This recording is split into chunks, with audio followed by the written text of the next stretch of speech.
Hello everyone, আবারও চলে এসেছি তোমাদের কাছে নতুন আরেকটা ভিডিও নিয়ে। আর আজকে সকাল থেকেই ভিডিওটা শুরু করছি। আজ হলো মাস মঙ্গলবার আর মা সেটা করেছে, তো সেই জন্য মায়ের জন্য আমি পরোটা আর আলুর তরকারি বানাবো। এই জন্য ওইদিকে আটা ভালোভাবে মেখে রেখেছি আর এদিকে আলুও কেটে রেখেছি। তো ভাবলাম যে এইসব কাজ করতে করতে তোমাদের সাথে একটু কথা বলা হয়ে যায়। জানো তো, ছোটো থেকেই আমি রান্নাবান্নার দিকে খুব রান্নাবান্না করতে আমি খুব ভালোবাসি। প্রথম থেকেই আমার রান্নাবান্নার প্রতি একটা ঝোঁক রয়েছে। সব কিছু নতুন কিছু শেখা, নতুন নতুন রান্না শেখা।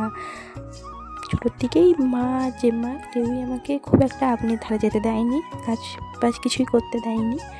কিন্তু আস্তে আস্তে আমি নিজেই চেষ্টা করেছি, শিখেছি, আর এখন মোটামুটি আমি সব রান্নাই করতে পারি। আর কিছু নতুন নতুন রান্না ট্রাই করতে আমার ভীষণ ভালো লাগে। আর আমার খুব ইচ্ছা রয়েছে পরবর্তীকালে কি একটা ইউটিউব চ্যানেল খোলা, যেটা শুধুমাত্র রান্নার জন্য হবে।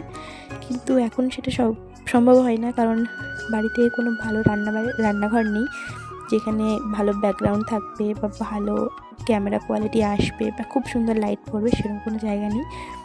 তার জন্য আমার রান্নার কোনো চ্যানেল খুলতেও পারছি না। ঠাকুরের কৃপায় যদি পরবর্তীকালে এরম বাড়ির বা কিছু হয়, তাহলে আমি নিশ্চয়ই রান্নার চ্যানেল খুলবো, সেখানে নতুন নতুন রান্না ট্রাই করবো। দেখো, তোমার সাথে কথা বলতে বলতে আমার এদিকে খাবার বানানো হয়ে গেছে। খুব পারফেক্ট তো বানাতে একটা পারি না, তবে যেটুকু পারি সেটুকু খেয়ে কোনোদিন কাউকে নিরাশ করি না। আর এদিকে আমি গ্যাস ট্যাস মুছে নিয়েছি, সব পরিষ্কার করে নিয়েছি। আজকে ভিডিওটা এই পর্যন্তই।